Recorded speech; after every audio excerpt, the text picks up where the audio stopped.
Hello,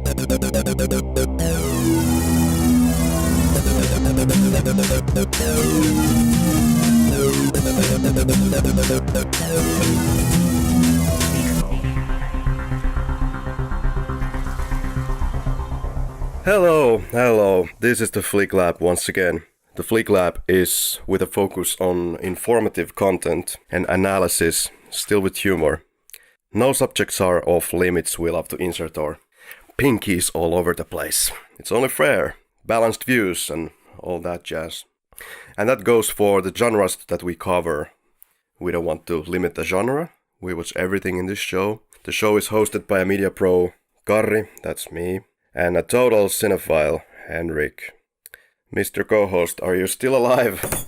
Have you survived the massacres so far? Survived this franchise. So here we are. Here we are at the end of this road until the next year when they punch out the next sequel to Halloween. So it looks like. Yeah, the movie made money, and now it's gonna be like gazillion more Halloween films. Yeah, I'm really looking forward to this episode, but at the same time, I can't wait to get this over and done with. No, 11 episodes of pure Halloween. Yeah. Now, whose brainchild was that? I was just about to ask the exact same question. Who demanded that we do this? Yeah, that's the undersigned, me. But hey, we've got some beer. Red wine here. Estrella de Levante, some very basic beer from Murcia, España. I myself am glubbing down Pata Negra, which I've taken is pretty good brand of red wine. Haven't tried it yet myself, but you know, I go with the recommendations here with this one. Yeah, I hope this will be enough to survive this episode and move on, finally. I can't wait. But remind me to hold my horses next time when I'm talking about doing some kind of a serious. I make no promises here. No, but all things considered, it's been pretty enjoyable and beneficial. We have basically had our hard special forces training. We've gone through the mud, head down to the floor in Halloween 6, and we've endured it all. And now it's time for the final test. Yeah, it was kind of a quite, well, I don't know what word to use.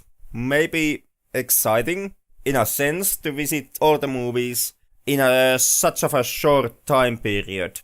Kind of a back-to-back, the entire franchise, instead of how I usually watch them, which is I pick my favorites and just rewatch them, and not touch any of the other entries in this franchise at all. Yeah, still, even though I have seen most of these movies gazillion times, I always find something new. And the more I grow up, the more different type of things I find there. So yeah, it's been fun. Today's film takes us back to Haddonfield for one last freaking time. For now, I'm sure the evil just can't stop finding his darn way back to this podcast. But hey, what you gonna do? Halloween 2018. Go ahead. No, already dropped that. It was a bad pun on your words, and the moment has gone. When they come for you. the reimagining, the soft reboot, the back to the roots, the revitalizing, the recalibration. This latest movie discards every single sequel we have talked about in this podcast. Yeah. Yet it nods in the direction of every single sequel we have talked about in this podcast. But we'll get to that. I can't wait when you start to draw parallels between this one and Halloween Resurrection.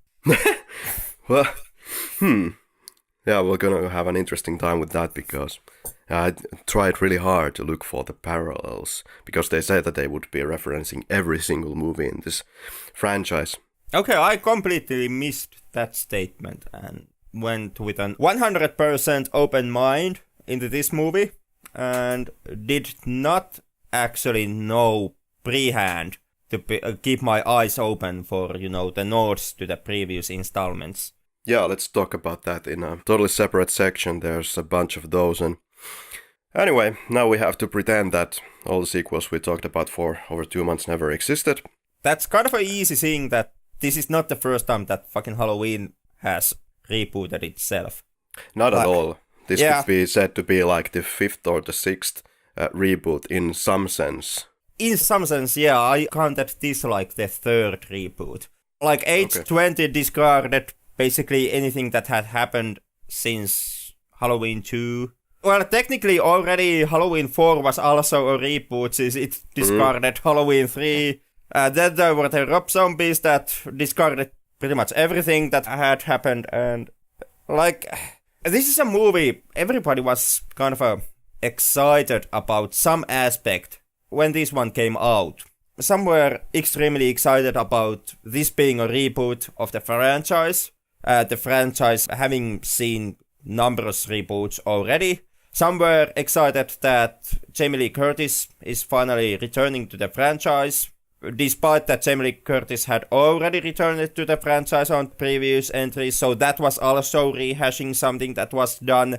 Some were excited that John Carpenter is finally doing something for the franchise. John Carpenter had returned for Halloween 2 and Halloween 3 previously, so that was also something that was not purely for this one, for this entry. Yeah, even we could start from Halloween 2 all the way back, because basically the first Halloween was never meant to have a sequel, but they did it, so it's sort of some kind of a retcon in its way. And Halloween 4 obviously discards the ending of Halloween 2 basically and just goes full on ahead, ignoring everything. Then H2O, of course, then Resurrection does the big one, retcon. Then Rob Zombie reboots the whole thing, and now we're finally here. Yep. God damn, what a mess, actually. It's it's a total mess when you think about it. Like, this really knackers into the believability. It's just at the point where it's so unbelievably messy that many people, I can't blame them, probably have lost their interest a long time ago. Yeah, this is the reason why instead of Halloween we should have just done Friday the 13th as a franchise, since they do not make this exact same mistake, they just make the same goddamn movie over and over and again. That's true. There is one moment where, or maybe 2 moments if I remember, where Jason is supposed to die and then they just say, I didn't really die, but they kind of have this self-parody-ish way to deal with it, and it just keeps on going, and that's all you can do at that point, in fact. And well, there is, to counter that point, there is also the moment where Jason really does die, and then just completely random guy eats his heart and becomes the new Jason. Yeah, of course. Like, that's something that they should have done in Halloween. I had my big reservations for this movie, needless to say. This new film is a direct sequel to the very first John Carpenter's original, and what could possibly be worth the trouble to tamper with the series timeline for so many times, for the, let's say, a 5th time. Then again, if you were to make a new Halloween movie, what could possibly be the alternative route to take? Yeah, you really can't actually, like, Halloween Resurrection burned all the bridges that this one could have taken. Even though Resurrection kind of ended in a way that you could have picked off from the ending of the Resurrection, it was such a bad film that would have been a complete suicide, and you can't really, on the same vein, go back to the Thorn Cult happenings and shenanigans.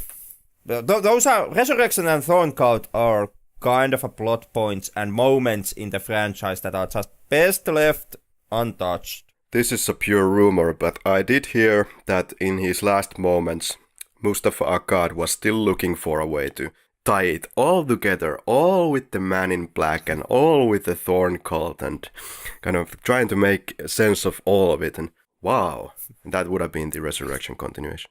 It must feel a little bad because you have devoted your half of your life for this franchise, and deep down inside you know that you did a lot of mistakes, but you refuse to let it go and you just cling on to this thorn.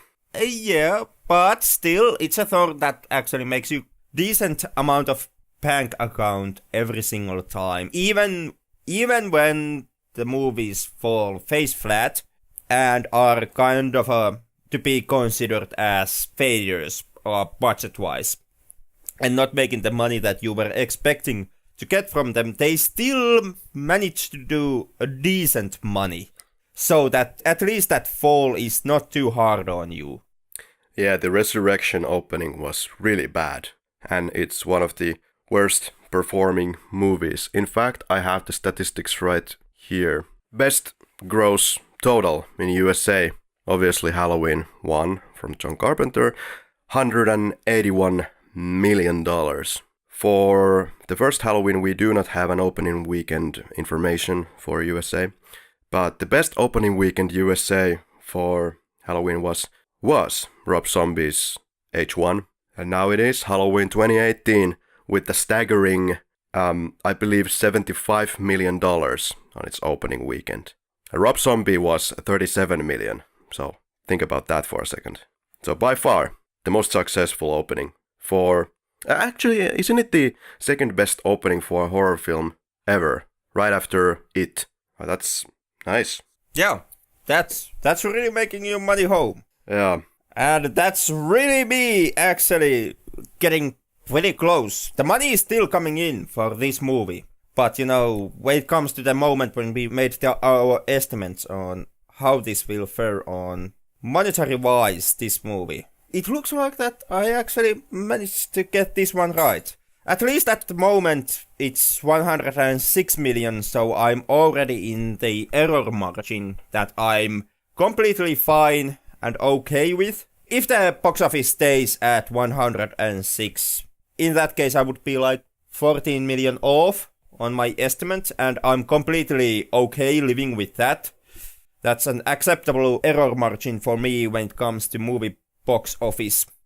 But I still might actually get it there. Just go and make that money, Halloween 2018. Prove me right. Right, yeah. So it's over 100 million at this point. Yep. So yeah, that's impressive. And I do not exactly remember what I was estimating for it to be, but was it in like a 50 million ballpark? So quite off. You were much closer. So congrats.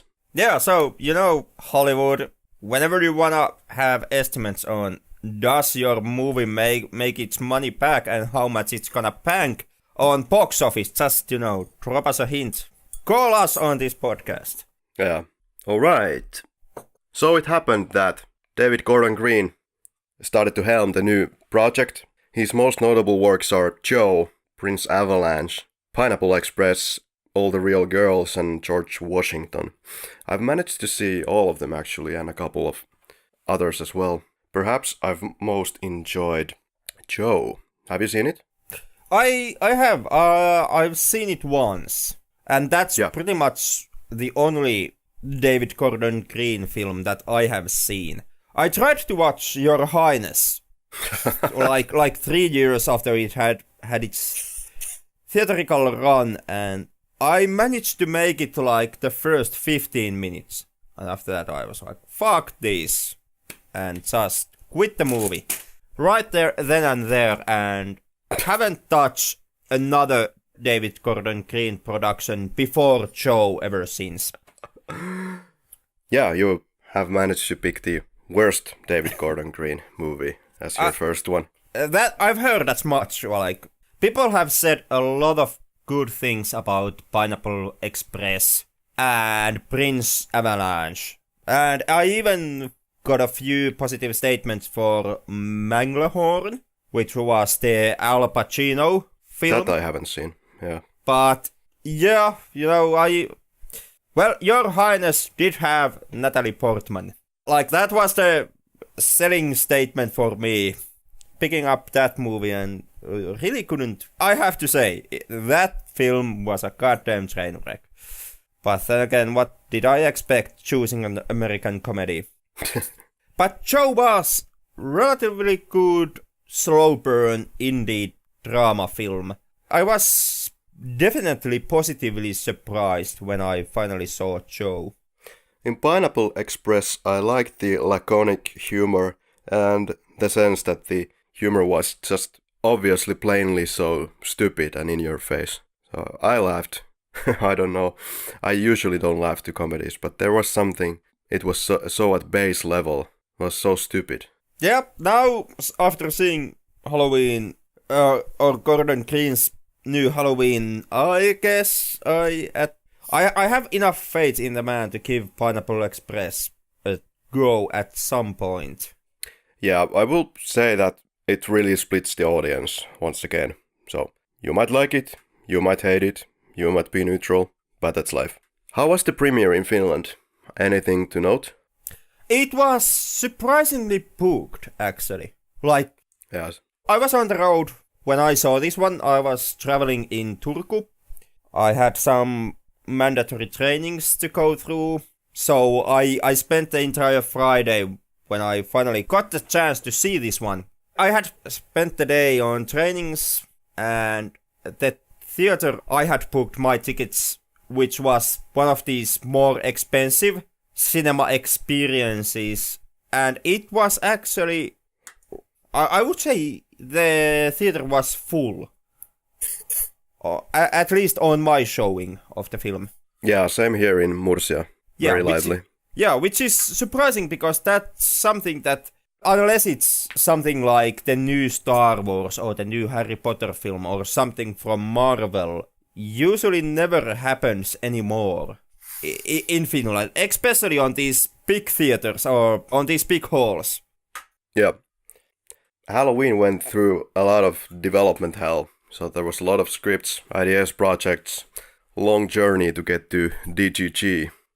There was even some talk about Halloween 3D, and sounds like we want to avoid that. First ideas for the DGG movie here, or David Gordon Green, was to reshoot the ending of the first Halloween, yeah, where Michael would have killed Loomis. And this is where John Carpenter chimed in and instructed against it. He said that the fans would hate it, and how right he was. Like, from the get-go, I was definitely in the mindset that you can obviously continue the story from the original, but please, for the love of God, just leave the original alone. After a test screening, the audience wasn't wholly impressed with the ending of this new movie, so they reshot the ending. Apparently, the entire end battle was reshot, so the reshoots were bigger than I had thought.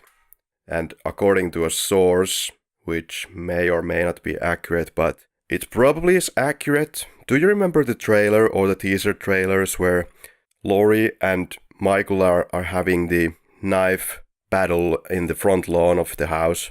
Or on the front lawn anyway. There was like a 1-2 second clip where you could see that they were outside, and this Judy Greer character was protecting Allison. And meanwhile, Laurie was having a face-off with Michael. So apparently it goes like this, that they have this big face-off, they stab Michael, Judy Greer shoots Michael, and then it just gets really bloody, and finally Michael falls down on the front lawn. Then they leave with the car, and at the end of the movie, Michael, once again, in his typical style, stands up, and that's the movie. I don't know, these both endings are perhaps kind of weird. We'll get to the actual ending, what they decided on. So the movie starts in the asylum, where Michael has been now for 40 years. And these two podcasters from England, lively old England, are giving a pass to see Michael in the checkerboard area outside. And Michael is chained. The podcaster shows the mask, is trying to get Michael to talk for some reason. And then we got to the starting titles. Starting titles is nice. They are using the retro font from the original, and they have finally brought back the pumpkin, which I believe is a combination of some digital editing, of course, and time-lapse video reversed. Somebody said that it's CGI, but I don't think so. I got the impression that it was just a rotting pumpkin that they have shot and played on reverse. Yeah, exactly. Maybe it was exposed to some hot air to make it melt like that. Who knows? Well, how do you overall feel about the fact that Michael has been now a captive for 40 years, and does this take some of the boogeyman element for you away? I already made the case that this will happen, because this movie forgets all the sequels that had previously come out. Yeah, it humanizes Michael. Yeah, it does humanize him. Also, with the same way, the shots that they show you of Michael in the first sanitarium scene, you can see in the first shots that Michael Myers is being presented more humane here. They expose parts of his face in several occasions, in the courtyard and in the toilet. Yeah, and they still have that busted eye, which you get a glimpse of. But at the same time, as this humanizes Michael, it also brings up the problem, and I did say that this is gonna be a problem, that the body count, once it drops, it really kind of takes away some of the boogeyman-ness of Michael Myers, because the body count in the original film is just a couple of people. And to this movie's credit, the film does acknowledge that fact. The film does not acknowledge that fact. In fact, it acknowledges that Michael Myers killed 5 people, according to Laurie Strode. Yeah. Well, of course, yeah, there could have been like an off-screen kill back in 78, who knows. But the official kill count is 4 people. There's still the Michael's sister. Yeah. You have to count that one also in the kill count total. Yeah, okay. I guess that works. Okay. Yeah, but the film does, in fact, it does acknowledge it 2 times during the runtime. The first one is Miles Robbins' character Dave, who points out that basically whatever Michael did all those years ago is pretty mediocre and not a big deal. These days, there is a nudge towards, school shootings and everyday tragedies, and how they are more devastating than Michael's original killing spree in the first film. So there's that. It's brought up pretty quickly, and the second one is constructional from film's part, in a way that Michael actually tops his original kill count here before the first hour mark. We have a problem with the constant obsession with the main characters. In this movie, the obsession is created by the podcasters who set up Michael and Laurie as the counterparts, like Ice and Fire or something like that. I think it's unnecessary to bring it straight to your face, because what worked in the first movie was when things were not said aloud. Here it's brought into your face. It's the same thing when Dr. Sartain later reveals his Michael obsession. It's similar actually in that sense to the style of Halloween 6. Not saying that the movies are otherwise in any sense comparable. But in here, the whole obsession angle kind of plays a major plot point. Yeah. I would not hold it against this film, since basically Laurie Strode's entire character arc here is tied around her obsession over Michael. And he does not return that obsession, in fact. It's a one-sided obsession. It's completely one-sided obsession, and that's something that's really great and a well kind of a constructed element in this film. It leads into quite a big problem towards the end, in the form of Dr. Sartain. Basically, when it comes to the plot twist at the end, it's worth of the point that this movie makes about obsessions and about Michael, and returning Michael to the blank slate that everybody has been gushing over that he should be all along. So yeah, if you want your blank slate, your unknown Michael Myers whose motives are completely abstract and never in any way brought up or made clear to you, this is kind of the road that you have to go through. Kind of, but not quite, because once again, in another sense, this movie also brings it completely to your face that he is mortal. He gets shot several times, and you see I think you see him bleed, and if not, you see him genuinely suffering from those blows. And this is what you would not see in a Carpenter film, because he would keep it in the background. You would not be quite sure what is going on. Did he get shot? Did he get shot in the right places? Arteries, heart? Except you completely see him getting injured and flinching from injury in the Carpenter film. Yeah. You see in the end, kind of. You don't really see where he's getting the blows, though. You see Laurie stabbing him into the neck, which immediately causes him to flinch backwards and seize his attack. And later on you see Loomis putting 6 bullets into him and him falling down the balcony. Like, you can't really stretch out that he takes all that fucking damage and then just walks it off and is completely everyday man. You can do that once. You could survive that if the shots were not put into the correct places.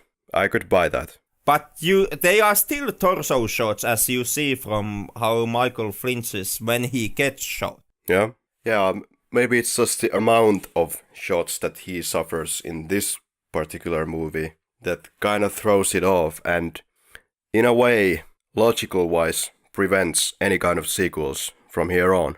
But as we know, money talks. Well, Burning Alive didn't stop Michael Myers in the original Halloween 2, so why would fire work here either? Like, Michael has been made out of pure asbestos in every film except Halloween Resurrection, and he did not come back for a direct sequel after that, so you could kind of say that, especially with, Rob Zombies and this one being reboots, you could say that Michael Myers burned to death in Halloween Resurrection. So no asbestos, because asbestos would actually save Michael Myers alive, as it did in Halloween 2. Yeah, after opening titles, we get to the courtyard to the building of Laurie Strode, where the podcasters come and try to have an interview with Laurie Strode. Laurie Strode is not too excited about this fact, gives something such that the boogeyman is real, and you should believe in the boogeyman. You should. But they'll be on their way pretty soon. And after that, we introduce the Judy Greer family dynamics. And we get this quote, "I got peanut butter on my penis." There's some pretty good humor in this one. There was a lot of complaints from some people that the humor was interfering with the movie. I'm not saying that this penis joke is funny, but there's something here. In my opinion, it was not distracting at all, and it didn't take away from the terror. But apparently some people do not agree with me, so that can't be helped. Yeah, and it does work as a good build-up for the ending of the film. Mm-hmm.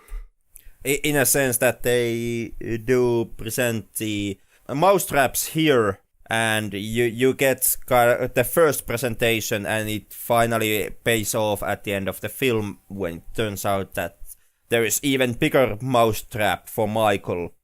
They make great effort to get rid of the brother-sister storyline here, because they have a specific scene even for this where they try their best to retcon it and saying that it was not her brother, it was just some shit that some people made up. Yeah, it's the second kind of a stab against the sequels that this film takes.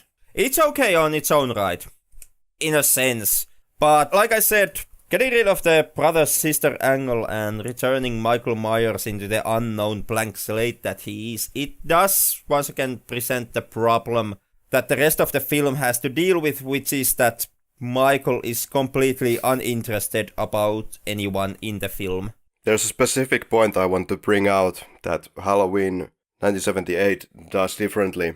Michael kind of salivates on his victims. He stalks them beforehand for a long time before he does his attack. So there may not be like specific reason why he chooses his victims, but he just sees something that seems to interest him and he stalks, he looks for the perfect moment, and then he strikes. Like Thunderball. No, but he strikes. And in this movie, he's shown as somebody who just still randomly goes to a house, but the victim is not particularly selected. It's just some victim, and he just goes directly, walks all the way, and then just kills her or him immediately.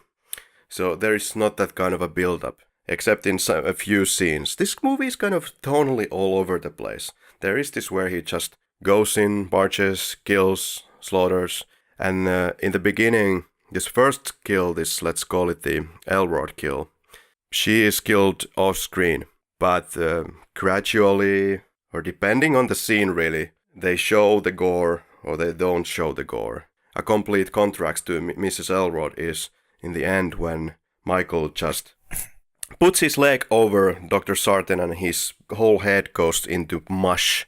Yep, but once again, wasn't it kind of one of the hallmark aspects of the first one, the lack of on-screen violence and the lack of shown carnage in the film? Yes, indeed. But this movie doesn't seem to know where it's kind of standing. It tries to be like the teenage-friendly slasher, but at the same time, I understand, of course, why he would do that. But he has the teenage slasher, and then he has, especially in the beginning, he has good drama. Yeah, it looks almost like a documentary in the first frames when they enter the asylum. It's very slow, very realistic. Then there's the problem with the different focus points that this movie brings up. There is Laurie and Michael, then there is Laurie and Judy Greer, and then there is Judy Greer and the daughter Allison relationship.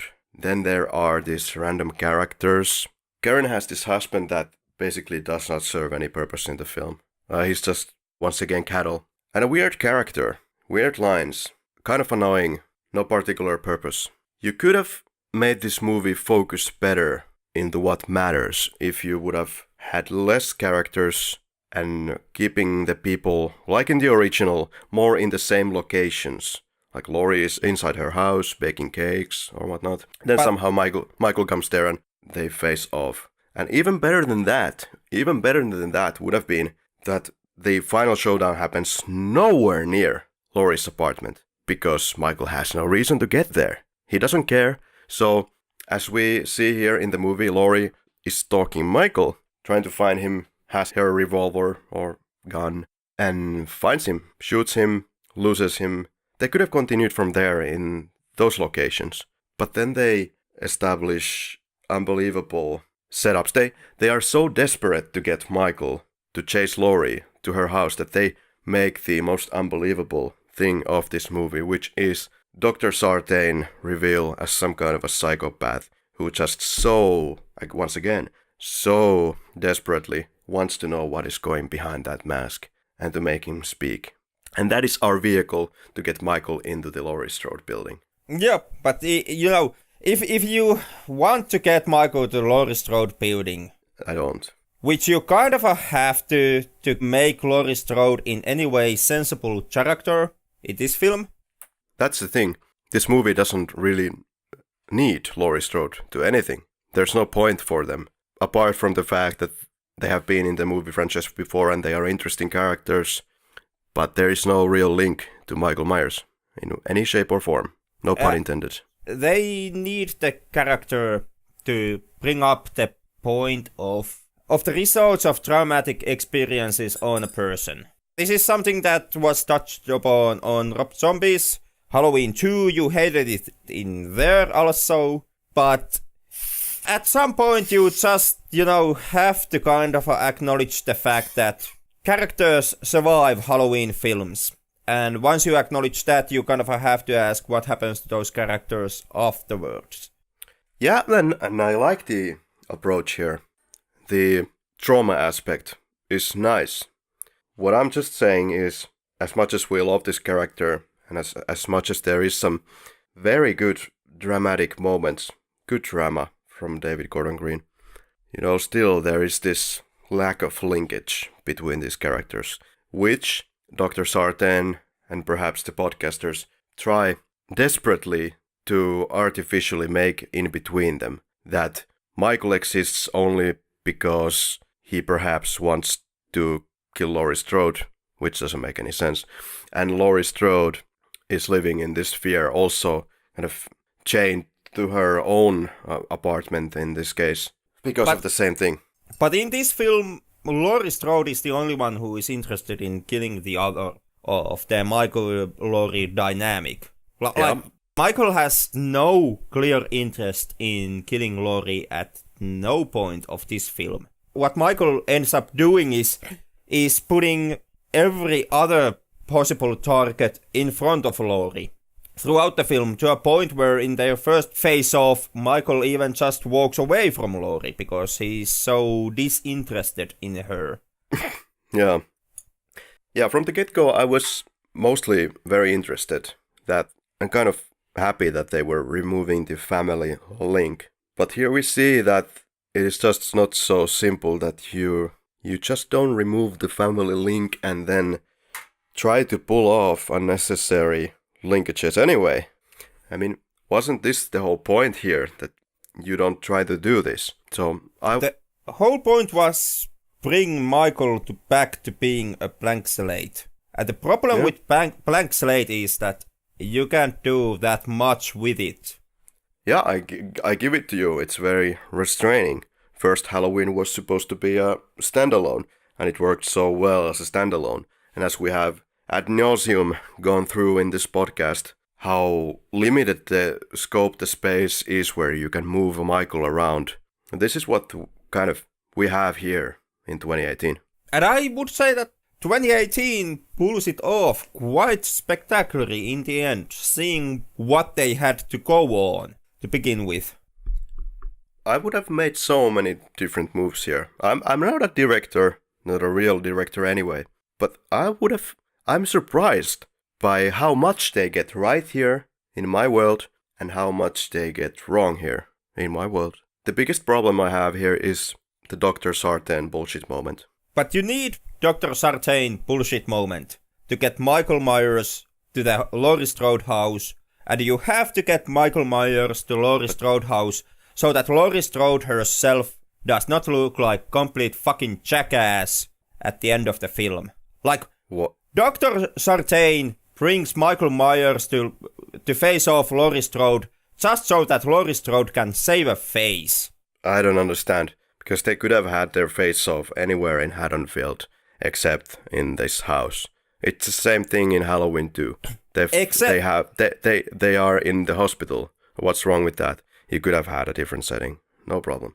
First off is the problem that they can't find Michael Myers in this film, because since Michael Myers is acting as a blank slate and without any sensible motivation for what he does, he becomes way too random in his actions and in his movements, so that they could actually tacticalize and pinpoint a location where to face off with Michael Myers. And the second problem comes in form of how far Laurie Strode herself took her preparations for Michael, which went so off the walls that if they would have finally faced off somewhere in the streets of Haddonfield, basically that still would not have justified all the lengths that Laurie Strode took on her preparations throughout these years. And that's another thing, because 40 years is a long, long time to be obsessed about Michael and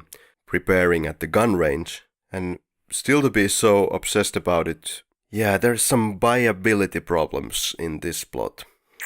And don't get me wrong, the drama is great. Well, then again, this is supposed to be the one marking moment in Laurie Strode's life. The one moment that she actually really carries with her as a character. I really like the moment when Laurie comes to have the drink in the restaurant with Allison and Karen and all that. There's some good moments there. David Gordon Green is a good director. He gets, I think, great performances out of the actors. Small nuances that I liked in this scene. So that is all good. But I also like the bus scene. That is one of the more memorable scenes. And I liked it very much until Dr. Sartain comes and says that he was actually the one that organized the whole bus crash thing. But I wasn't supposed to know that. don't tell me. Just, yeah, You didn't need to do that. You have to give some kind of a... No. Well, someone has to organize the bus crash in the end. It has to be a complete accident, which, well, seeing the wreckage at the crash site kind of gives no indication to you that it was. Or then it pretty much has to be Dr. Sartain. It's the same thing as in Halloween 4, and even more so in the original cut, without the added headbangings inside the ambulance. And remove that headbanging, and you just see the aftermath, which you also see in the final cut, in the river where the ambulance is in the water. You don't know exactly what happened. You kind of do, but you don't exactly know what happened. And the same execution should have taken place here. But it does take place here. You don't know how the kind of a bus crash in the end went down. You do get confirmation that Dr. Sartain took part in the crash. But why? Why? That's unnecessary. Because who else would have crashed the bus? Michael Myers is in chains and has been for the past 40 years. Like, you can't pull off that Michael Myers simply now all of a sudden manages to break a steel chain, free himself and crash the bus that is guarded by at least one guard and Dr. Sartain himself. This is what I'm talking about. You're not supposed to know exactly what happened there. And now, because Dr. Sartain is the organizer of all this, it takes out... Definitely, it superhumanizes Michael. He's just some poor old lad who kind of needs help to get out of the chains and get out of the bus. You're not supposed to know. That's how you do it the Carpenter way. But you do actually know it even in the example that you gave on the Halloween 4. Even if you would cut off the scene where Michael finally breaks his ties and starts his rampage on the ambulance. Because once again, the crash site obviously tells you that it was Michael who broke out. That's true, yeah. But there was no Dr. Sartain to help him out. No, but then again, it was just one simple ambulance transfer with simple ties. So breaking out from that ambulance is much more easier than breaking out from the escort bus here in 2018. Yeah, well, if I would have done this edit, I would have not told anything. But yeah, but once again, that kind of automatically leaves it to the point where you make the case that Michael was the one who broke out and caused the bus crash. Perhaps. It's left to your imagination. Not that much when you look at the crash site that's being shown to you. And that's what the audience thinks in their head when they see the bus crash. They assume that it's Michael, but oh, it's Dr. Sartain. Yeah, but then again, you know, how the hell could it possibly be just Michael in those surroundings? That's what you have to think yourself with a nice cup of coffee in a summer night. Yeah, and now think with yourself, how did Dr. Sartain actually organize the bus crash, manage to get a drop on the guard driving the bus, and how he did manage to make it so that Michael would not kill him once he exits the bus. What bus crash? Anyway, well then we get to the scene where the podcasters face their fate. That's tragic. Then again, we are talking about podcasters here. Yeah, I feel their pain very much, speaking in this booth. I think that they got just what was coming for them. Like, for fuck's sake, these are podcasters. The lowest of the low. The abysmal form of any kind of life. Hey! But I actually like this woman character, played by Ryan Reese, Dana Haynes. Dana, one of the more likable characters, bites the dust. But I like that in the sense that it makes the kill more meaningful. This character meant something to you, at least for me. I feel it. We have lost something. Now that works. That's fine. And this toilet scene is quite clearly a throwback to H2O. That it is. Yeah. Michael puts on the mask. Well, we turn on to the night scenes. There's a weird choice when we see the moment which is in one of the trailers where Michael starts walking towards the Elrod house and the camera is following him. They play the Halloween theme when this happens. I'm just saying I would have chosen something else. Yes, Michael is back on his rampage. I get that.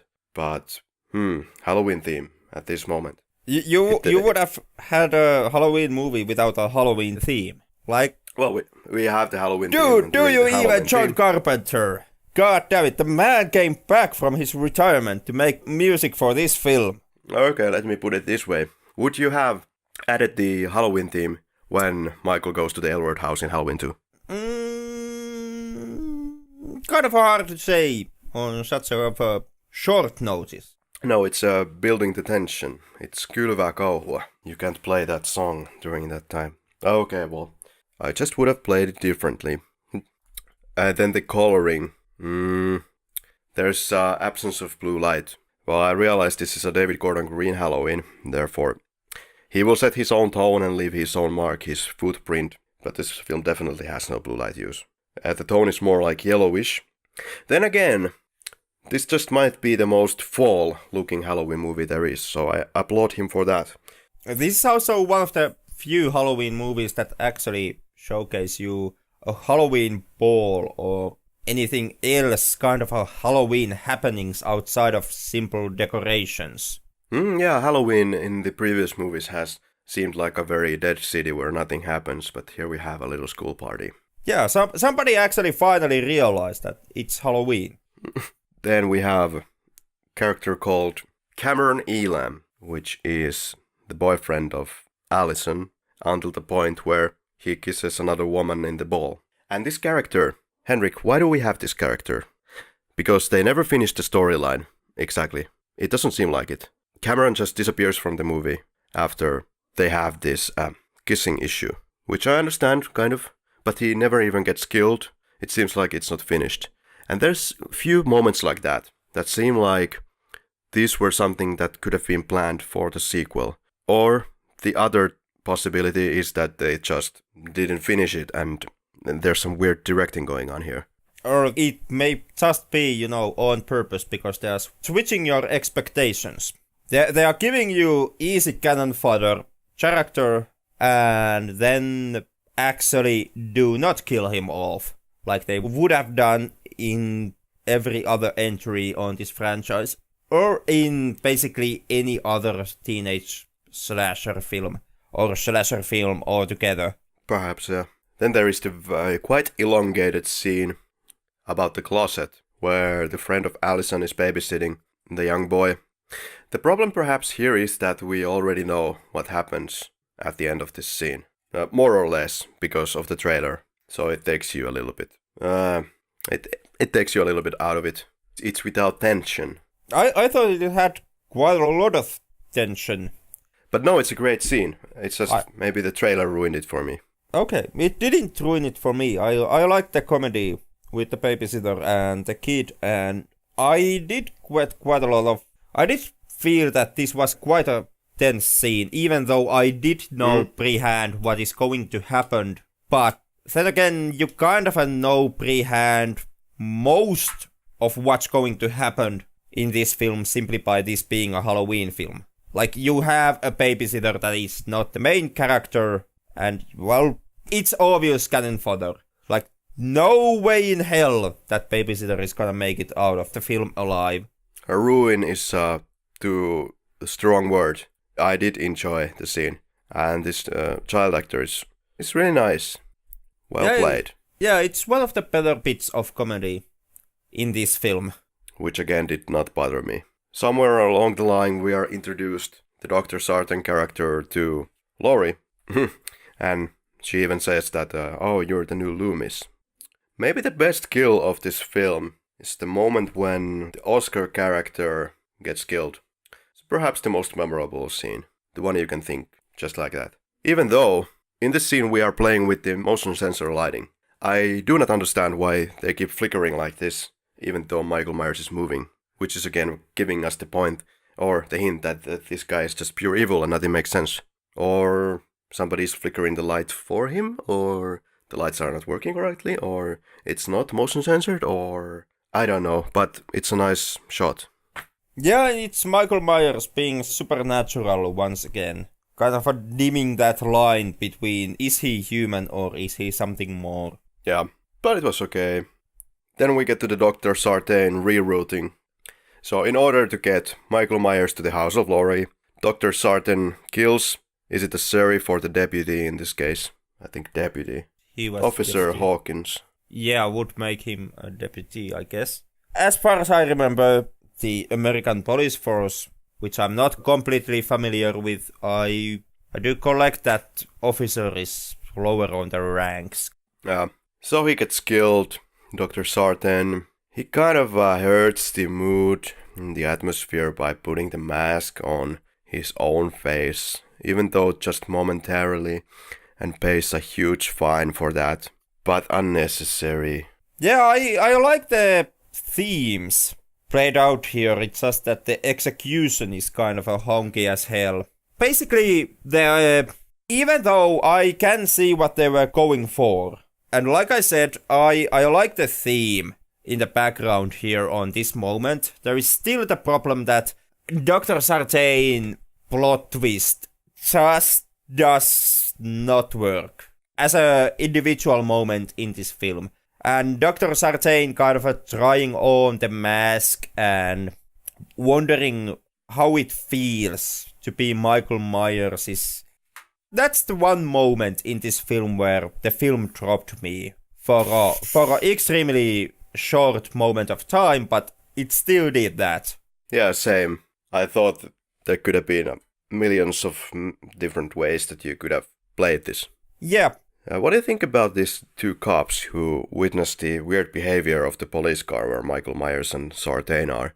Could this be the throwback to Halloween 5 and the bumbling cops? Well, that's the first indication that would come to mind if I would kind of start looking for counterparts of the cop characters from the previous films. Yeah. Yeah, weird scene that goes for like at least half a minute or maybe a minute where they talk about their sandwiches. Yeah, it is a bit weird. At the same time, it brings some levity to the proceedings. There is the underlying idea that basically every character here is given at least something. A bit of personality in order to make you feel every victim that happens in this film. Which is a bit more than your average slasher film would actually deem necessary to do. We get to focus into the final battle area, which is Laurie's third house once again. Funny that Laurie is keeping one closet that is similar to the original where she was trapped. Thankfully, at the end of this hands-on battle, Laurie loses for now and is thrown out of the building, which is what should happen. That was a good moment. It was a great callback to the original. Yeah, it was definitely a throwback to H2O in my mind, where Laurie is stabbing like crazy Michael and then he finally falls to the dining area. That also. Karen cheats Michael to come into view and they shoot him.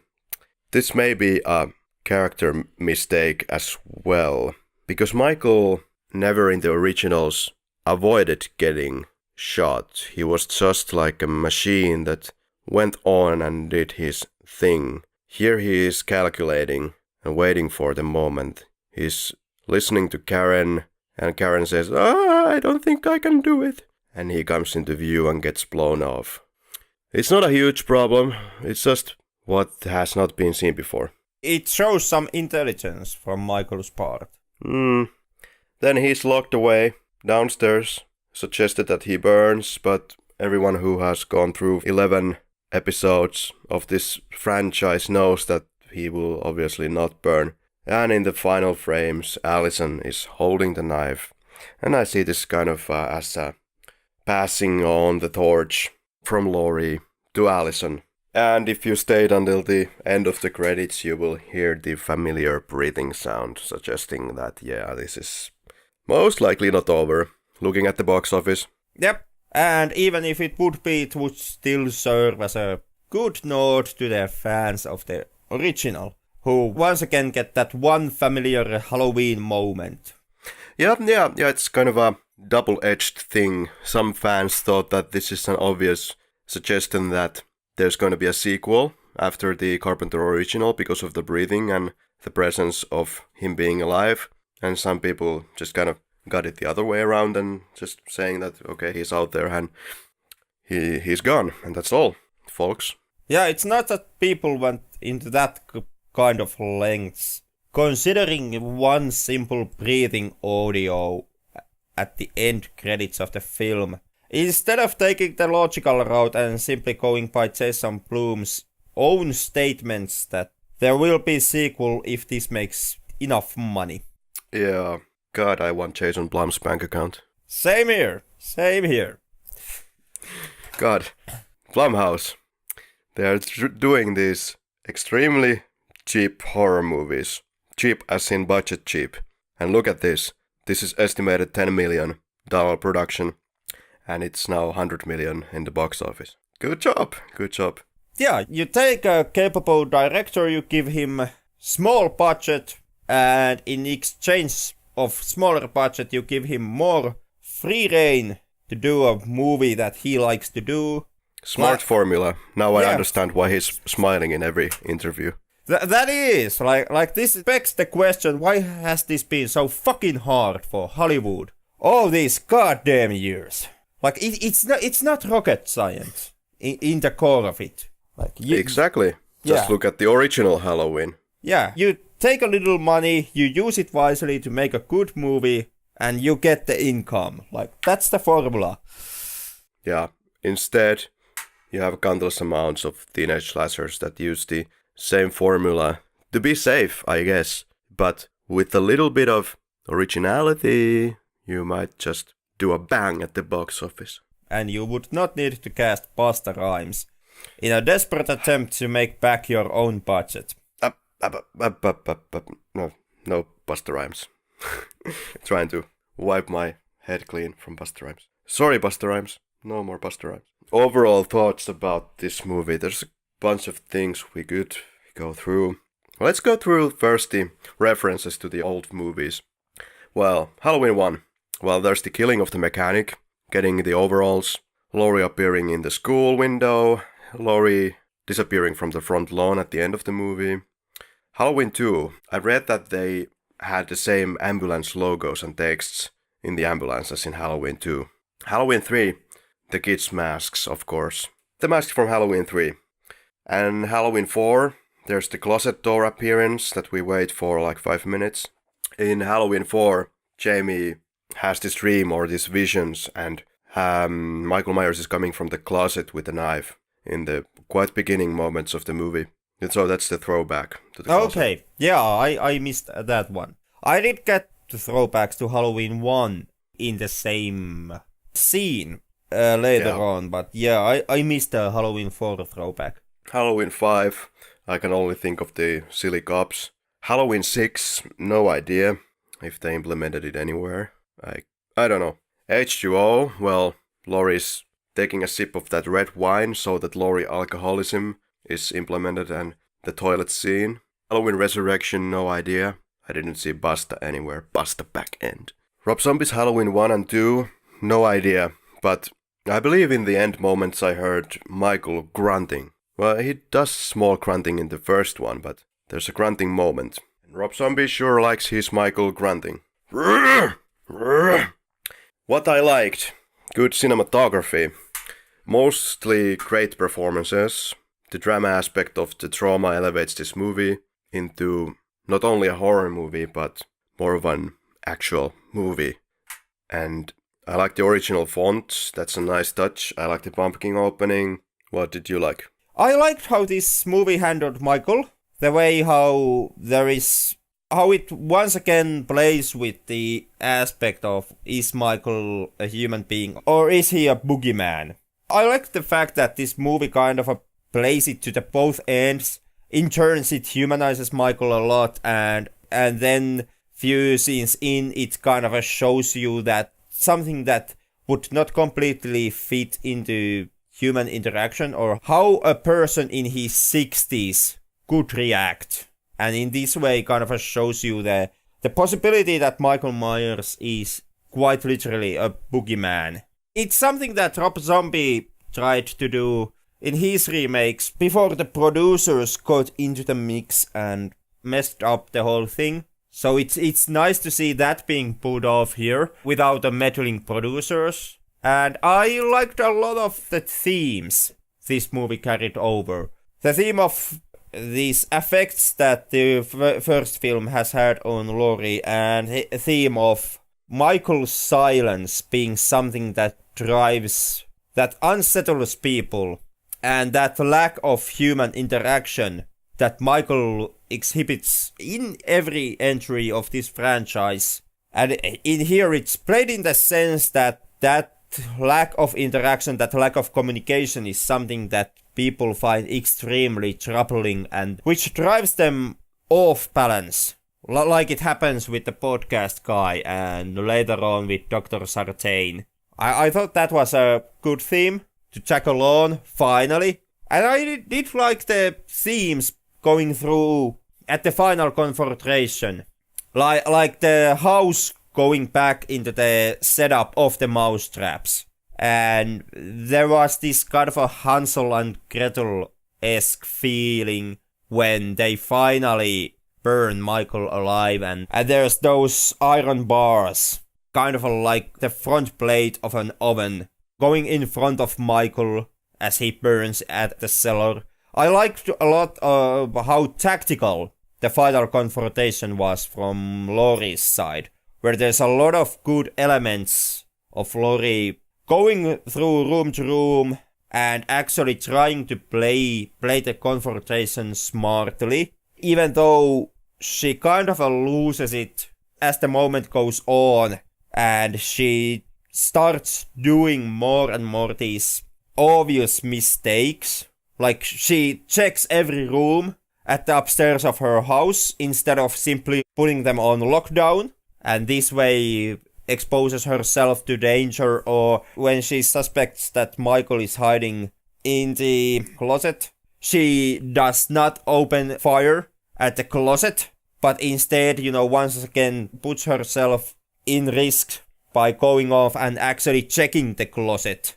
Like, there are these tactical mistakes that she starts to do, and I was extremely goddamn on my edge and screaming at the woman of this film when Karen is in the basement waiting for Michael to come into the shooting distance. God damn, she refuses to pick up a shotgun, which would be the best weapon to take on that situation and on those kill distances, instead of opting on taking a rifle, which is a goddamn lesser weapon. And I, like, what the hell has Laurie taught her all these years?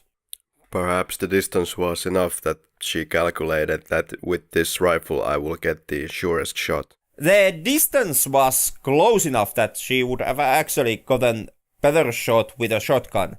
I haven't used a shotgun, no comment. Yeah. And she could have actually hung in a couple of more shots against Michael with a shotgun compared to the hunting rifle that she opts to use. Somehow I didn't care so much about the Laurie's preparation, because she's so obsessed about the preparation. She has made so much effort for this and kept this going apparently for 40 years. There is a slight believability issue in my mind. Maybe the biggest issue is that somehow, it's maybe for some women, I understand maybe this is some kind of an empowering thing to see Laurie Strode empower herself with a shotgun. But for me, it's not, let's say, necessary. I don't need to see that. But if you want to differentiate with H2O, alcoholism, and just kind of struggling with this, and then finally picking, of course, the axe and being the crazy woman with the fire axe, you wanted to play this differently. I can see that. And here Laurie is more of like a Sarah Connor-esque character. For me, I would say Michael would be scarier had she not prepared so many surprises for Michael and the audience inside the house. Because it's like more of a Home Alone-esque situation. It's not a big problem, it's just a small little gripe I have. Yeah, I also felt that the trap element of the house went a bit too far. But at the same time, I can also see the filmmaker's logic here, because Laurie Strode would have to do something in this vein, not to be a complete goddamn jackass, since it's been shown that Michael has had such of an overpowering effect on her life, and the fact that she has always been waiting for Michael to finally escape. Like, she has never actually succumbed to the notion that Michael would stay locked forever. She has always been sure that at some point Michael manages to escape and comes after her once again. And if this is the mental state that you are carrying with you, you kind of in that case, you have to start the preparations for the what you perceive is the inevitable confrontation. Yeah, granted. I want to look at Halloween 1, 2, 3 a little closer and how they are set up. The location is always established quite clearly. You know roughly where you are, what you have in the vicinity, what the actors can do there, where they can go, the distances, stuff like this. In Halloween it's the two houses setting. In Halloween 2 it's the hospital. In Halloween 3 it's the small town. Halloween 2018 has the small town, yes, but it focuses in so many different plot points that it suffers as a result, because you do not have this one-on-one that you have in the original. Don't get me wrong, you have a lot of great stuff going on here. You have the drama element with Laurie, who's suffering with the trauma. You have the interesting family dynamics overall. You have Michael doing his thing. But then you have the deputy, then you have the sheriff, the podcasters. You have Dr. Sartain. You have Oscar. You have Allison's boyfriend. There's a lot going on here. And the movie doesn't give enough room for one of these points, and seems to give kind of equal screen time for all of these. And sometimes you don't know why you're following this storyline. For example, the Allison's boyfriend. Like, how important is this in like the big picture? There's good stuff going on here, but the suspense is being hurt because the movie is not centering more on, I feel, Laurie, Michael. Yeah, too many side stories for me. But then again, you had a boatload of side stories also in Halloween 2. Yeah, that's true. Yeah, you have the main location, which is the hospital, which is where majority of the movie does take place. But at the same time, you're also following the cops, kind of going through the locations and trying to control the situation after the carnage of the first film. And then there is Dr. Loomis still trying to hunt down Michael, and then there is even the fucking Smith's Crow comes to play when there is the power struggle between the Smith's Crow and Dr. Loomis, in the sense that can Dr. Loomis still continue his manhunt on Michael, or is he forced to return back to Smith's Crow and just leave the situation to others? I agree. Maybe this is one of the biggest, at the same time, advantages and at the same time sort of shortcomings of the film. Maybe it should have been longer to give more air and breathing room for Laurie, who is most of the movie actually absent. But then again, there is only so much that you can do with Laurie here, since once again the whole dynamic between Laurie and Michael is one-sided. But given that this movie's whole idea and the whole reason why to retcon everything from past was to bring it back to the basics, yes, and the basics include the lingering shots, the looming presence, the building of the horror. But here it's so many things are going on, you just never really get to build that same type of a horror. But it's not like a slaughter fest. I don't get that feeling either. It's just this movie has a bit of an identity problem. I think this movie is a combination of tipping your hat to the original and doing what the original did and staying true to the original film and at the same time doing a Halloween film on the year 2018. Yeah, but it's not staying true to the original. I would say that it mostly stays quite true to the original. Tonally, I don't see that.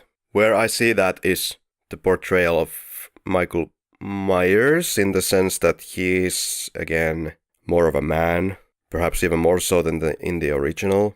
Let's talk about the performance of Michael Myers. His walking is a bit weird, I find, in this film.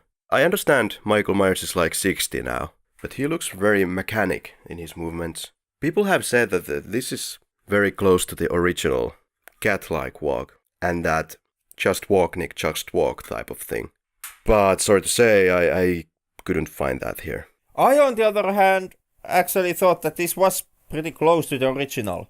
Walking-wise, the most kind of where it differentiated most from how Michael operated in the first film is basically the moments when Michael turns his head or turns his body, which are more kind of they are more strict movement-wise. Yeah, it's so hard to put into words about some guys walking. But however, I feel that this movie is stuck in the past in many ways, unnecessarily so. So, for example, the Dr. Sartain Loomis throwback. You just have to kind of put it in there. Like, this movie could have just played it pretty simply between Laurie and Michael. But once again, what would you do with Laurie and Michael in the end? Well, good question, but why do you have to tie it so much with the original? I understand that it's like a sequel to the original, but maybe less focus on what happened in the original and just get kind of moving on from there and do your own thing, and not this Dr. Loomis throwbacks and connections. These podcasters, it's a good plot device, but it's overplayed. This fire and ice, or Michael and Laurie juxtaposition. So would you wish to have more Michael and Laurie facing off or less Michael and Laurie facing off? I would like the movie to tell what is its main focus, because there's so much focus that I would like the movie to grab onto something with me here. Either it's going to be Michael and Laurie, or then just Michael doing his thing, and not Michael and the babysitter and the deputy and the sheriff and the podcasters and the kid with a shotgun in the crashed bus. But those are kind of the people you have to have if you are going to make a movie where Michael does his thing. Because Michael doing his thing is actually pretty uninteresting for most parts and is over extremely quickly. Like, you need to have some story in your film. And Michael Myers, if something, has never been a character that can handle a story. We did follow Michael extensively in the first one, and it did work. Just with his looming presence, I understand you cannot do this in 2018. But yeah, it tries to please everybody and then just doesn't know what it is. Michael Myers did not have a story in the original. Like, what little story you had, and emphasis on word little, was almost purely on Laurie. Just, you build this entire retcon to break the link with Laurie and Michael. That's one thing. But then you try to do the link anyway, without that angle. Yep. So... But once again, you have to have a story in the end. And you do get a boatload of stories here. Yep. And in that sense, to get that boatload of stories, you also need to rebuild the link between Michael and Laurie if you want to keep Laurie in your film. Because the main story that this film tackles on in the end is Laurie's trauma. And the extent that the first confrontation with Michael kind of carries over in her life. Perhaps the thing is that you cannot have a story. Because the original Halloween didn't have much of a story. It was More of like just lingering around these very banal events, and Michael stalked and killed people. That's it. That's the plot. And so here, because you have so many places where to go to, you never get that claustrophobia feeling, and I do not get that kind of isolation, moment felt with isolation. Yes, Laurie is like having a confrontation with Michael in the house alone for like a few minutes in the end, but apart from that, it is like a team collaboration of 3 women against 1 man, and therefore I would argue that the film's finale is not very scary. And it's a non-ending. It happens quite suddenly. Like obviously Michael still lives, and Laurie has burned her house down for nothing, and all the Strodes survive. I have to wonder what they take this next, because is Laurie, Jamie Lee Curtis, going to reprise her role because she survives? I guess you have to kind of kill her all over again or do something with that thing so you can finish that off. Jamie Lee Curtis has stated that she is interested in returning for the sequel if Gordon Green is the one directing. Really? Where did you see that? It was one of the news that I came across when doing my research for this. And I've heard that David Gordon Green and Danny McBride are not interested in returning. So that could answer that question. Yeah, perhaps, which is funny because at one point they were thinking of doing 2 movies back to back, or even a trilogy. Then again, this one takes quite a lot of steps to make it sure that there would not be sequel to this one. No, because it leaves everything open. I wouldn't say, burning your house on Michael's neck is that leaving that much anything in the open. You trap Michael Myers into a death trap room with no escape and then torch the whole goddamn place. Do you though? Wasn't it established that there's like a back door in that room where you can get out? No, I don't remember a notion of back door. Yeah. It's just somebody mentioned it. I have missed it myself. Okay. Could be, of course. Could be that I just missed that one. Oh, this is the first time that Michael appears to kill a kid. The guy with the shotgun in the bus. I somehow knew the moment I saw that one in the theater, I knew that you are going to have an issue with this one. Kids were kind of always off the table in every single film. Why is he killing a kid now? I just have to wonder. Head-scratching moment. Okay, so you just pick and choose. Yeah, why would he not kill the kid? Like, what motive would he have not to kill the kid? Yeah, perhaps. I mean, in the original, there's nothing where he specifically avoids the kids. All the avoiding of kids happens in Halloween 2, well, with the babies in the hospital. Rob Zombies Halloween, and something else. Yeah, and, not killing a baby is something that Michael does here too. Mm-hmm.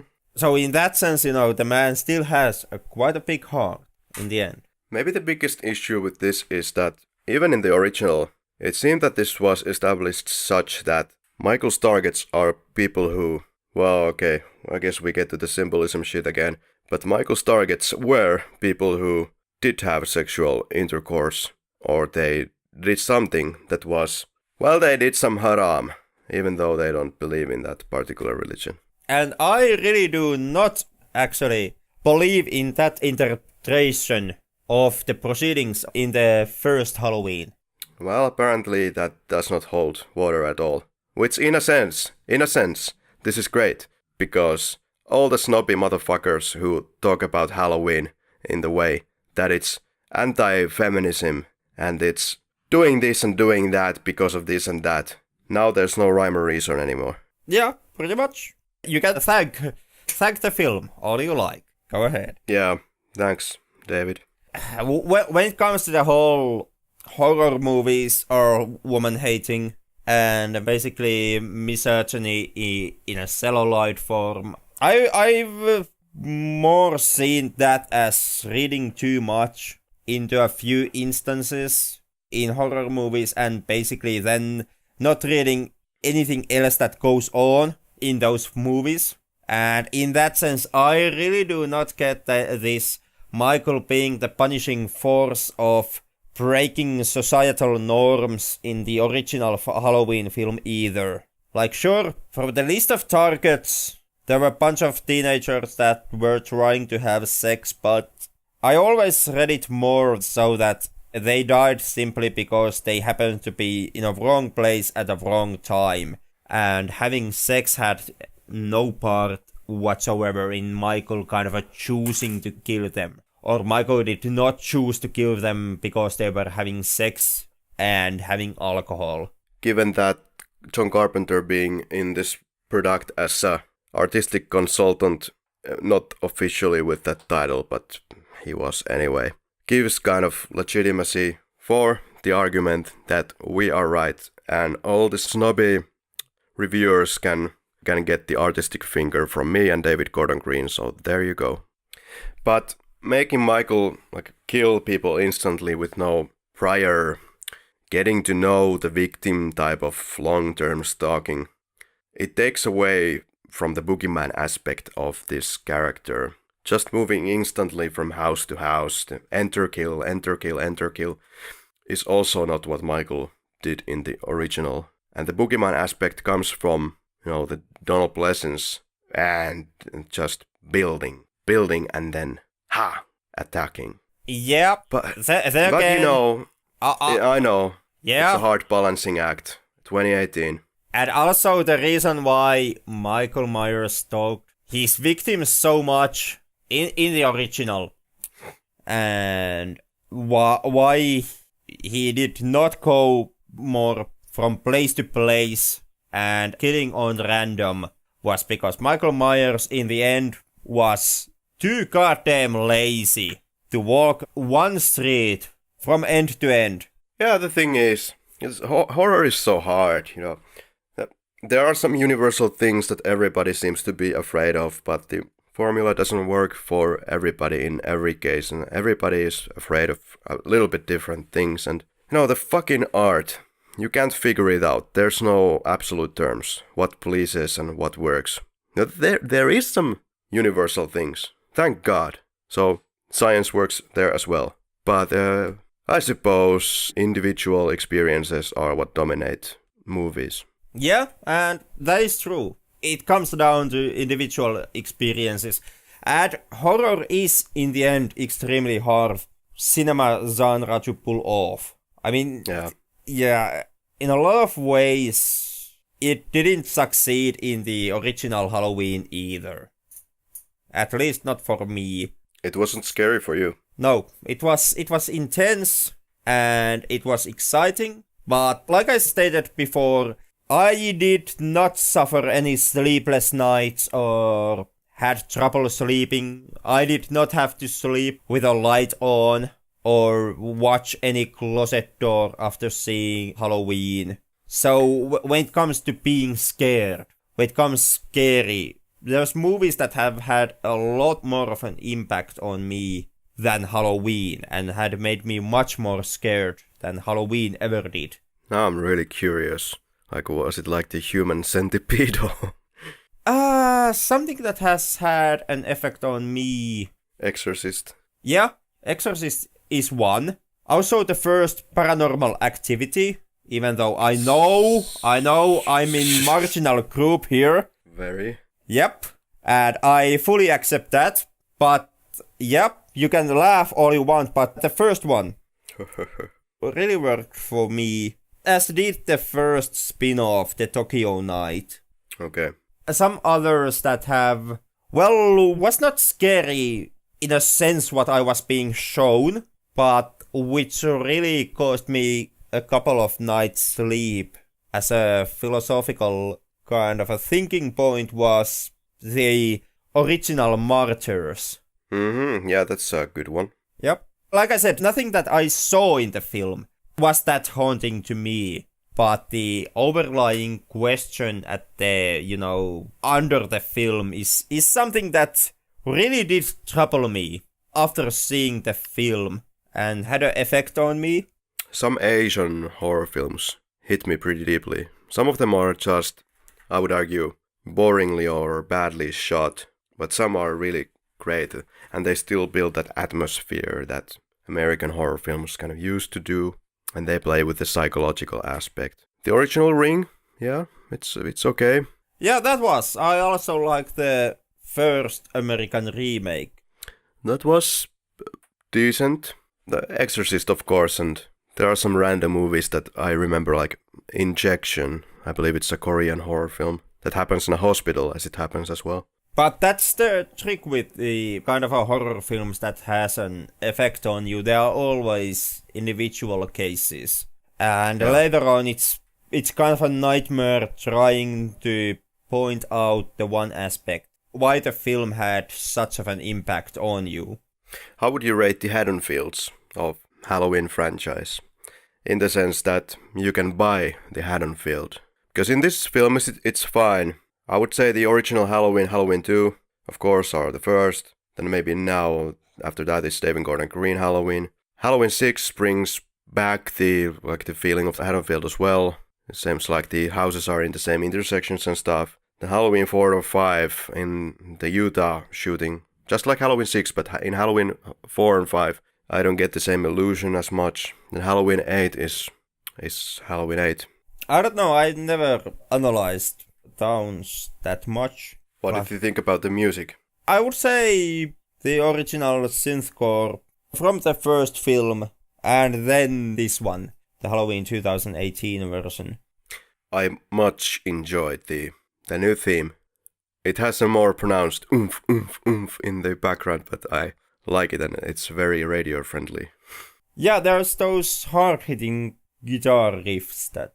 oh, yeah. Yeah. Yeah, it's that third guy in the music department. Yeah, Daniel A. Davies is the guitar. And it's quite minimalistic in many of the tracks. It's used just right. It's a very minimalistic soundtrack to be Halloween 2018 soundtrack. It's good. I liked it. It's hard to find a soundtrack these days where they just keep it so simple. And here they really do keep it pretty much to the basics and don't try to pull any additional smart, fancy tricks. Like Alan Howard. It seemed that he got kind of bored with his own music and he was trying, as the series evolved, to try more and more tricks. That happens to everyone, I guess. But yeah, happy that Carpenter decided to keep it very simple. Not as simple as in the original. Original was basically just John Carpenter hitting 2 notes on a keyboard. It was, and I really do love the Halloween 2 soundtrack as well. But original is the original. Let's say I put the original first. It's the basics, the foundation, the core. In Halloween 2 there's some kind of ear-piercing synth sounds sometimes, so I would put this latest soundtrack on the position 3. Henrik, I think the time has come. Now, Henrik, would you recommend Halloween 2018? Absolutely. It's a great fall back to form. Well, it's obviously post-Me Too movement film, but this one uses it as an advantage. It's not overpowering, yeah. Yeah, but it does bring up the point of the 3 generations of Strode women coming together to kind of finish off Michael. And there is the aspect of kind of passing on your past onto others. And at the same time burning away your past and your childhood, that all come into play here on this film. So I would say Halloween 2018, as a summary, it is the best possible sequel you could get today. Alright. I would not recommend Halloween 2018. I am both shocked and amazed. Well, maybe you should be. And there, as mentioned, there is so much that I like that they did get right here. But at the same time, this movie manages to be frustrating. Frustrating is the word. It gets so much right, and then on the other end, it's like, I don't find the central focus enough. I don't find something to cling on to enough here that I would know what to recommend here. If I would recommend it, I don't know what it would actually be. Like, I find I'm even struggling to say what this movie is. So it lacks the simplicity that I was looking for. It retcons everything, and at the same time it doesn't really give me a good reason to retcon everything. So with a kind of a broken heart, I have to say that all this waiting and interesting interviews and everything seemed to be looking right, but it's so frustrating. It's so frustrating. I can't recommend it because I can't answer the why this movie exists. They said they were going to do a bunch of things and then they don't do them in the simplicity. I really wanted to love this movie, and I came to the theater with pretty neutral expectations. So basically, I was just, okay, give me your best shot. Let's see what you can bring.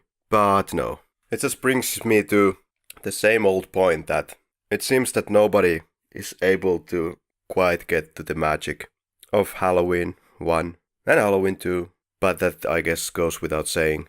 I don't know why though. Suppose it's just the current atmosphere that limits the artist. Oh, then it's just purely the case that Halloween 1 and 2 are two special movies for you. So that any film could ever reach that level of meaningness. Yeah, but at the same time, I think you are giving too much value to words like fandom, or I just think they are bloody good movies. But granted, I probably cannot have like a balanced view in the sense that I have seen these as a kid, as have you, though. But something psychologically really clicked here. I think there are people who just get this obsession about this character. And I can see that obsession in a way in you, because you are really able to analyze this character. There's like a shit ton of things you can talk about Michael Myers. That's the fascination. And everything after Carpenter Originals just doesn't quite hit the mark. And I was not expecting them to hit the mark. But also, this is not what I expected to see. That's okay. And I'm really glad that many people like it. And it's doing well. Great. More Halloween fans. It's good when people are happy.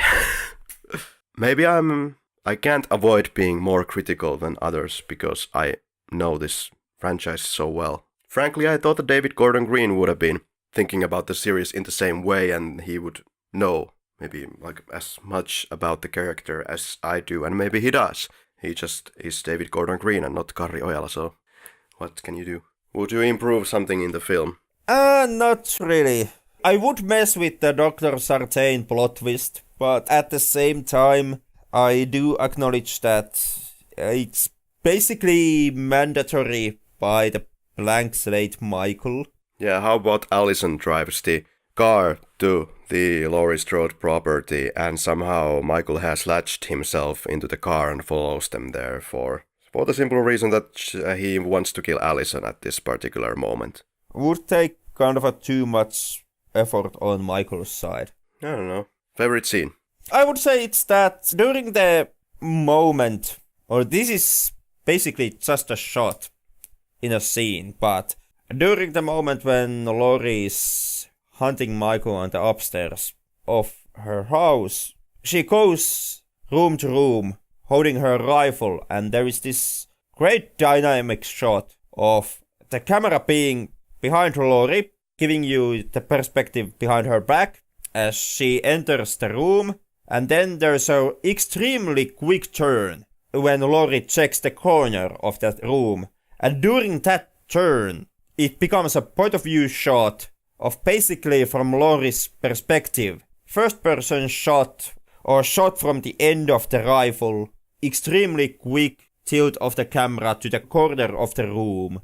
And when it comes to military tactics, when it comes to checking the corners at the entry, I think that's perhaps the best take, most dynamic shot I've ever seen portraying that movement. Alright, I like the beginning, the first act, when things feel very documentary-ish in the asylum. When it's very slow-paced and realistic.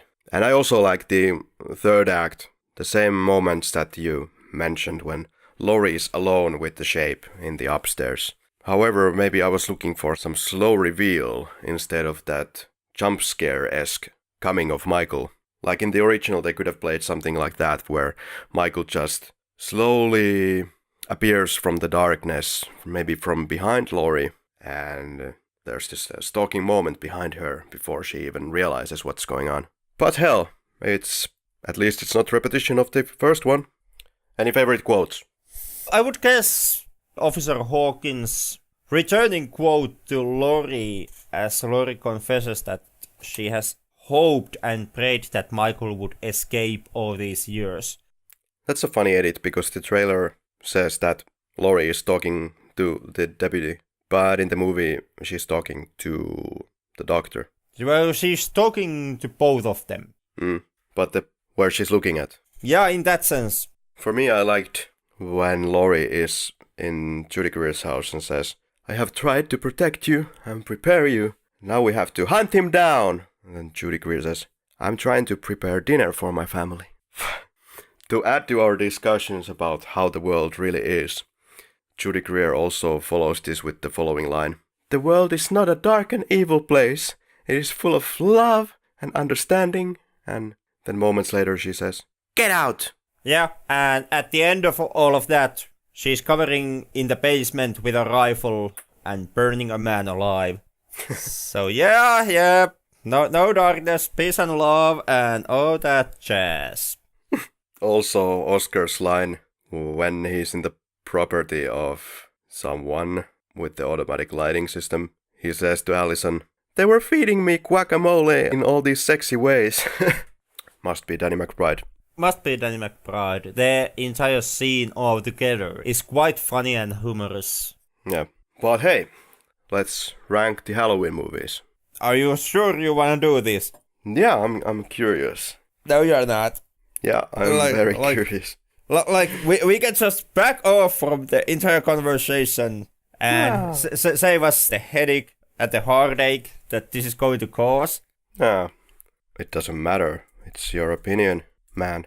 Well, it is going to be your blood pressure medicine at work here. So get your pills ready. Let's get the conflict going on. That's what we want in this podcast, right? A little bit of a... Yeah, we have been way too civil on this episode until this part. Alright, so should we start in the worst or the best ones? Let's start with the best ones. Alright. Oh, you go first. What's your first one? Well, my first one, obviously, is the original. Oh, not Rob Zombie's Halloween 2. No, not Rob Zombie's Halloween 2.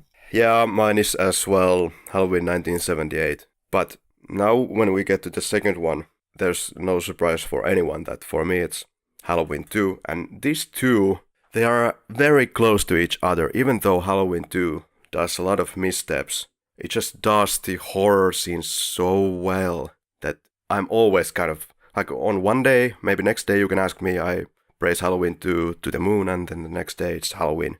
But okay, on the overall, John Carpenter's Halloween 1978 is the best movie on the whole. The Halloween 2 is terrifying as hell. And in some sense it's my personal favorite still, because just these certain particular scenes sent me to the edge and have terrified me from a very young age. But Henrik's second favorite, what is that? It's really close call between Halloween 2 and Halloween 2018. Like, they are almost back to back, almost tied. But if I would have to choose between the two, I go with Halloween 2. Yeah. As well.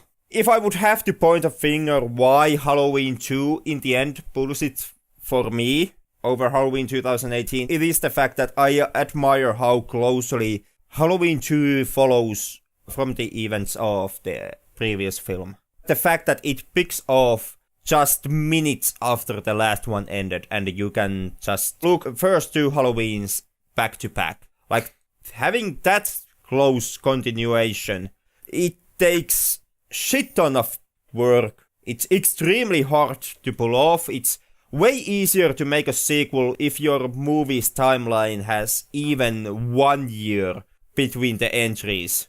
But Halloween 2 picks off immediately after the first one ends. Any special love for the creepy hospital corridors? No, not that much. And the corridors of Halloween 2 were not the creepiest of creepy hospital corridors I've seen. I do love the cinematography in some of the scenes. For example, the bloodbath scene at the end of the film, where the one nurse has been kind of drained out of her blood to the hospital floor. Yeah. But once again, you get extremely great camera work also in Halloween 2018. So when it comes to visuals, it's a tie. Visual-wise, Halloween 2018 is perhaps even stronger than Halloween 2, but Halloween 2 picks off immediately after the events of the original. Number 3, what's your choice? At the number 3 position, I have Halloween 2018. Okay.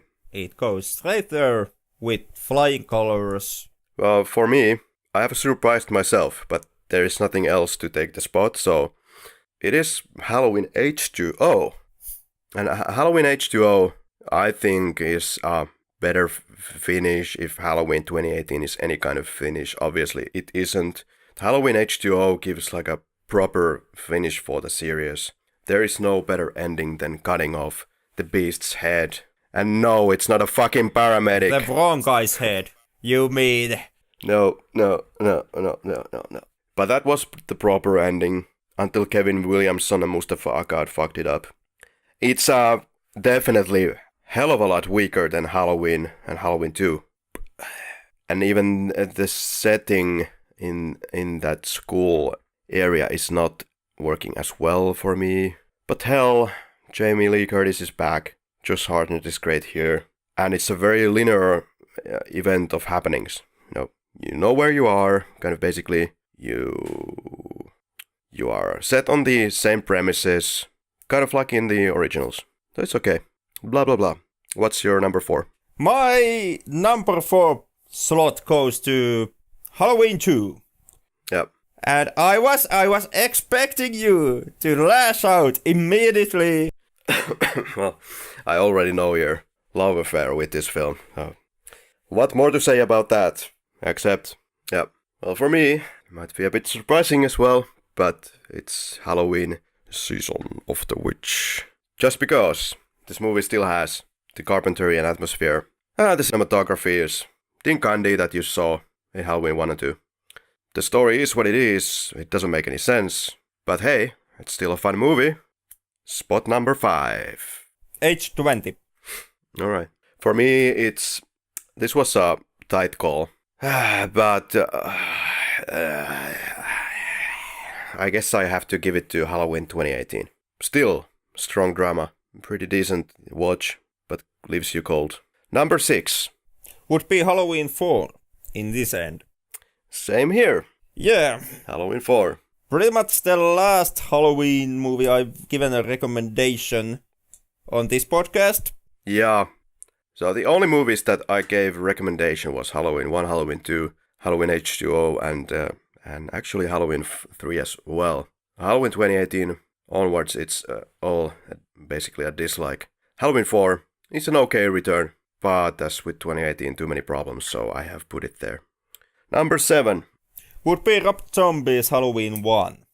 Alright. Well, honestly, I thought that still Halloween 5 has that kind of a 80s touch, that certain kind of atmosphere creepiness, even though it's a terrible movie. I have put it to number 7. Halloween 5 kind of pisses off all the goodwill I could give it to the film by mishandling the Jamie storyline so badly. No doubt about that. Number 8. At the number 8 spot, it would be finally Season of the Witch on my list. The night when everybody comes home. Yeah, to watch TV. I still have a grudge towards the film on basically the final payoff.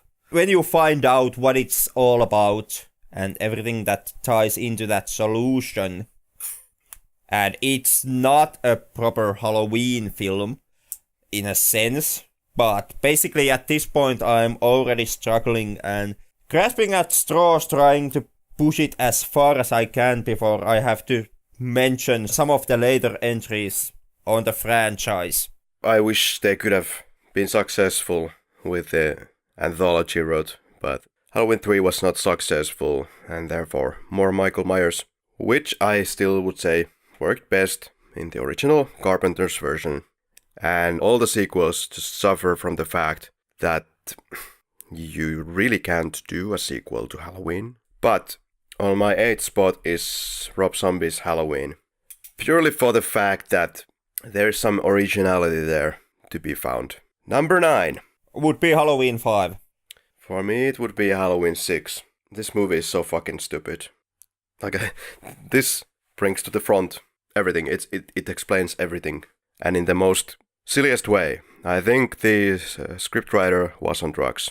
Well, he was on something. I can give you that one. Yeah. Number 10. And in my 10th spot, it's Halloween 6. Like the fucking abysmal bottom touch of the Thorn Cult. Yeah. It's still not quite the worst that this has to offer, but it's definitely, we are definitely at the bottom here. Yeah. My 10th would be Halloween Resurrection. The dumb fuckery in the Myers house. Number 11. And here we have, I've tried not to mention this film as long as I can on this list, but yeah, Halloween Resurrection. Jesus fucking Christ. My 11th movie is Rob Zombie's Halloween 2. Yep, we all have our opinions on Halloween 2. Your opinion, unfortunately, happens to be the wrong one. But Yours yeah, too bad. You can uphold your wrong opinions here on your podcast. I can definitely see the dislike and the hate for Halloween 2. Like I said in the episode when we were covering the film, it's most definitely not for everyone. It's not even for most of the people. It's for that very, very tiny segment of people who can connect with the anger that goes behind the camera. Like, that's the point. You either get on with the anger and the hatred, or then you end up hating Halloween 2 by Rob Zombie. I see your point. You know, this happens in a lot of movies. There are points that the director makes, like, latch on to that, take that, that's a good idea, right? Like, yeah, I got this great idea, like, come on and get this treat. You know, you like it, but I did not. Yeah, and that's, like you have brought out in the previous episodes, we are in a different vein in this sense. You try to kind of live to the utmost rationality and let rational thought and process guide you and shun the feelings. And I, on the other hand, kind of am more trying to pull off a balancing act between the two. So in that sense, a film whose merits are purely on the feeling side. That being the anger and hatred and getting along with that. It's kind of easy to see that you really do not connect with it. Yeah, I noticed that your decision was totally feeling based, and you kind of acknowledged that in Rob Zombie's Halloween 2 episodes by saying that world is a grim and ugly place or something in that vein. But it's not. It's not flowers and it's not grim. It just is doing its thing. Yeah, and that point, that difference between how the two of us see the world and see our surroundings, I would say that's the driving issue between us when it comes to Rob Zombie's Halloween 2. Perhaps, yeah. I give it to you that I didn't think about it at all, at kind of from your viewpoint when I saw it. But still, it's one of those moments when you go, aha, that's what he meant. But still, nah, so what? Yep. Do you want to name the favorite performance of the entire series? I take a pass, to be honest. I really have not given these aspects enough consideration. Yeah, but Donald Pleasence. Oh yeah, well, Donald Pleasence really is the holding mark of the entire franchise. Pretty much being the entire franchise for the longest part. Yeah. My favorite scene of the entire franchise would be the Halloween 2 hospital chase scene, because it's engraved in my mind forever. Yeah, here comes the fanboy aspect, I guess, because I cannot tell the difference between many of the Jason sequels. Yeah. Or the Friday the 13th. It's just a mesh. It took me like an eternity to watch all of them for some reason, because I always thought that they were kind of snoozy films, like nothing happens there, it's just people getting slaughtered. Especially on the later parts, where it even takes forever for the fucking slaughtering to start. Yeah, but I finally watched them. It might have been last year when I finally decided, okay, let's see what this series is all about. And well, Henrik, we have finally watched the entire Halloween series as it is now in 2018. How do you feel? I'm exhausted as hell and somewhat happy, actually quite happy, that we are finally done with the franchise. Because, me too. Yeah, because doing these episodes on this pace, so close to each other and going through 11 movies has really been a tough exercise. It also might be a good idea to take a long break before touching next franchise. Good idea. On this level. So, you know what? I believe I have been Karri and you have been Pertti. I get, close enough. At this point, I don't know who I am, so I take your word for it. Thanks once again for joining us, and it looks like our joiners are even more so now. We have more listeners than before, which is always a great thing to see. So, next episode, what is it about? I believe we have the Imio. We start our international cinema part with a Polish movie.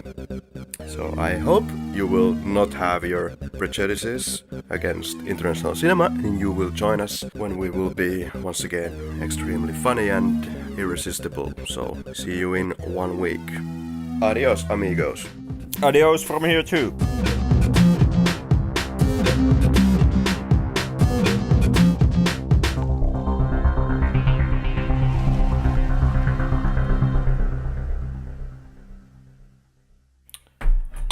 Maikkeli syö rottia.